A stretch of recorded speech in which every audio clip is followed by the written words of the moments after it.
One of the easiest ways for me to describe what our mindsets are is that they are our mental lenses. They are the filters in which we look through that shape how we interpret the world around us. But our mindsets are so much more than our mental lenses. There's a lot of depth here, and I want to unpack that depth for you. In order to do this, we need to actually jump into the neuroscience behind mindsets. And to just give you a high-level overview of a simplification of our brain. Of course, this is a simplification, but it's called the triune brain model. And what it suggests is we've got three major brain regions: our reptilian brain, our mammalian brain, and our human brain. Each of these has different responsibilities. Our reptilian brain is the first place that our brain receives signals from our body. Even our eyesight goes directly back to our reptilian brain.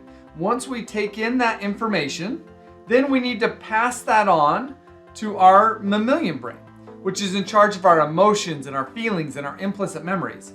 And then we can potentially pass that on to our human brain or our new brain. And this is where more conscious thought occurs. And so these are the three major brain regions. And what our mindsets are is they are long-range neural connections that intersect all three of these major brain regions. They are what allows these major brain regions to talk to each other and to potentially work together. These are known in the neuroscience community as our global neuronal workspace, and it's really the circuit board for our brain. But what these are is they are our mindsets, and they integrate our ability to navigate in our world. And in fact, they hold three subarcing jobs. So the first job is to play the role, and the primary job is to play the role of the circuit board for our mind. But there's three subarcing jobs. The first job, or in order to understand the first job, we need to understand that our brain sends, our body sends our brain 11 million bits of information per second. But we can only fully process 40 bits of information per second. That means that our brain has to do the job of sifting out irrelevant information and filtering in only relevant information. And so that's the first subarcing job of our mindsets, and that's largely housed in our reptilian brain. The second job then is once we get information taken in, we've got to pass that in to our mammalian brain where it can be interpreted. And this is where we're going to tap into past experiences, implicit memory, and things like that. And then once it's interpreted, then the third job of our mindsets is to activate the different elements about ourselves so that we can respond to that situation based upon the information that we take in and then how it's interpreted. So if we interpret a situation as being risky or scary, then that's going to activate different things about us, right? We're going to get into fight or flight mode maybe. But if we interpret that situation as being exciting, we're going to have a completely different experience with that. And so those are the three subarcing jobs of our mindsets. But again, what this suggests is that, again, our mindsets are neural connections. They're more than our mental lenses. They are these long-range neural connections that integrate the three major regions of our brain. Now, what we need to understand is that the quality of these long-range neural connections varies from person to person. And one of the things that typically occurs is if the quality of these neural connections isn't great, oftentimes that's because of past trauma or even the current culture in which we are in. What ends up happening is our brain becomes disintegrated. That these long-range neural connections, they work really well in the reptilian and mammalian brains, but they don't work so well with the human brain. That oftentimes what happens is our reptilian brain and our mammalian brain can operate on overdrive, and our human brain can't step in and regulate it. Again, that's called disintegration. Let me play out an example of how this occurs. In a mind that is not very integrated, we experience constructive criticism or receiving constructive criticism. We're going to take this in as valuable information. That's at the reptilian brain. Then we're likely to interpret this information as being a threat or maybe even an attack. Right? That's going to occur in our mammalian brain. Again, probably based upon past experiences or our current culture.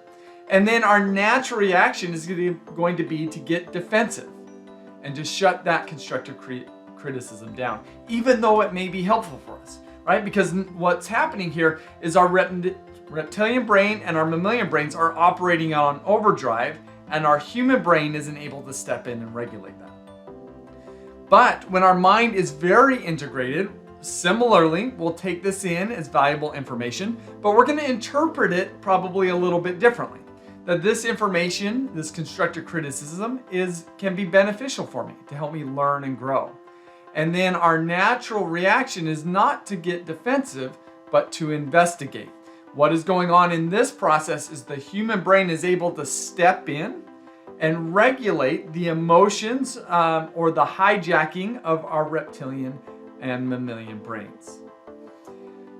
So hopefully this is one way to think about how our mindsets are more than our mental lenses. They are these long-range neural connections.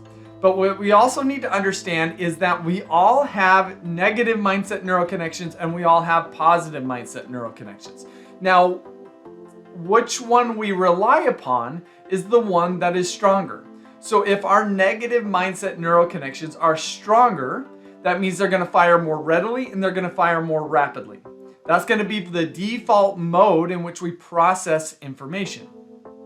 But that isn't to say that we can't turn on or activate that growth mindset neural connection. We've just got to be really intentional about doing so.